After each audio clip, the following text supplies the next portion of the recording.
अस्सलाम वालेकुम एवरीवन। तो फ्रेंड्स, आज ही मैं आपके साथ बहुत ही ज़बरदस्त से ज़ुबैदा आपा के आजमूदा टोटके जो है ना वो शेयर करने जा रही हूँ। इन टोटकों का मैंने भी यूज़ किया है, इसके बहुत अच्छे बेनिफिट मिले हैं।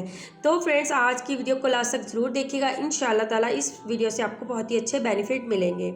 चलिए फ्रेंड्स, आपको बताना स्टार्ट करते हैं बच्चों की खांसी दूर करने का नुस्खा।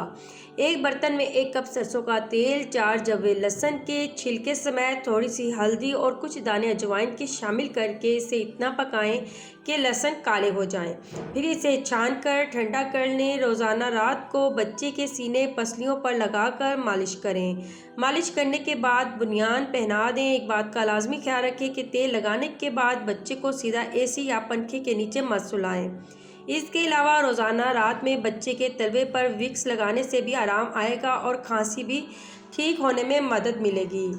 कोफ्ते का अमेज़ा बनाते हुए इसमें थोड़े चने पीस कर डाल लें या फिर इस अमेज़े में ज़रा सी खसखस भूनकर शामिल कर लें।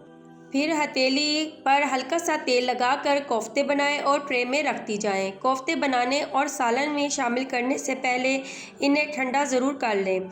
ये टूटकर सालन में नहीं बिखरेंगे। आलू को धोकर उबाल लें और जिस पानी में उबाल रही हैं इसी पानी से आटे को गूंदें। ज़ुबैदा आपा कहती थीं कि यह आटा कभी भी ख़राब नहीं होगा और ना ही खट्टा होगा। एक सफ़ेद मलमल का कपड़ा लें, इसको गीला करें, फिर आटे को इस कपड़े में लपेट कर रखें। इस तरीके से ना तो गूंदे हुए आटे में पापड़ी जमेगी, ना ही ये खट्टा होगा।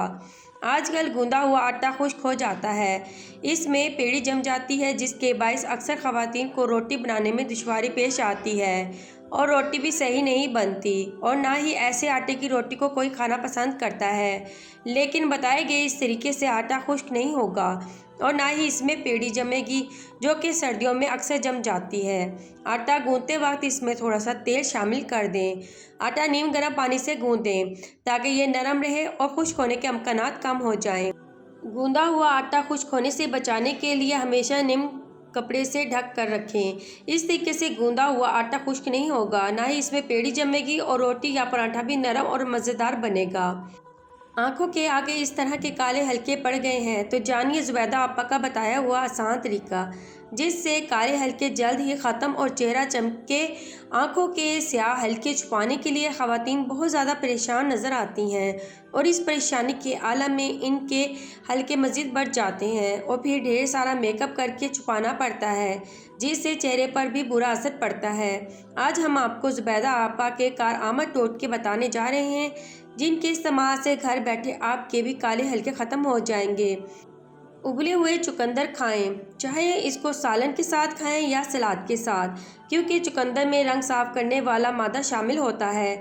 यह आपकी रंगत में भी निखार और काले हल्कों से भी छुटकारा दिलवाएगा। रोज़ाना 8 से 9 गिलास पानी पिएं। डिहाइड्रेशन की वजह से भी काले हल्के पड़ जाते हैं।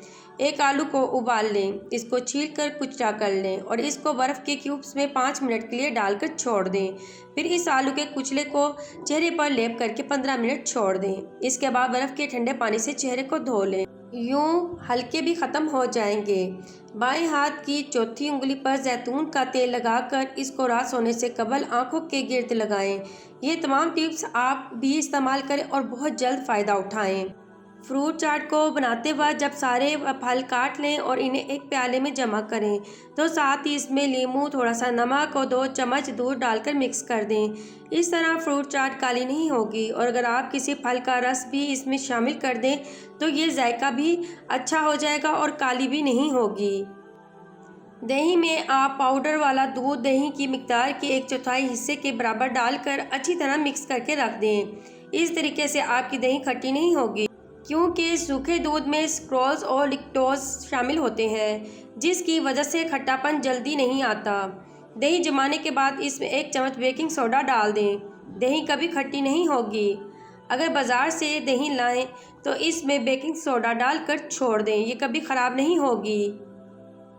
दूध जिस पतीले में गर्म करने के लिए रखती हैं, इसको अच्छी तरह पहले धो लें और इसके चारों तरफ 1 चम्मच पानी डाल दें। फिर इसमें दूध डालकर उबाल लें। जब दूध में जोश आ जाए तो इसमें बेकिंग सोडा आधा चमच डालकर अच्छी तरह हिलाएं और एक जोश और आने दें। इस तरह आपका दूध फ्रिज के बगैर कभी भी नहीं फटेगा और ना ही इसका जायका तब्दील होगा। इसके अलावा अगर इसमें किसी भी किस्म की कोई जरासीम होंगे तो वो भी मर जाएंगे और दूध आपकी सेहत के लिए सेहत बख्श हो जाएगा। फ्रिज के बगैर रखे हुए दूध को ख़राब होने से बचाने का एक और तरीका ये है कि इसमें इलायची डालकर छोड़ दें। ये कभी ख़राब नहीं होगा। दूध को ठंडे पानी के बर्तन में रखने से भी ये ख़राब नहीं होगा। उम्मीद है आज की वीडियो आपके लिए बहुत ही ज़्यादा हेल्पफुल रही होगी। अब मुझे इजाज़त दें, दुआ में ज़रूर याद रखना। ओके जी, अल्लाह हाफिज़।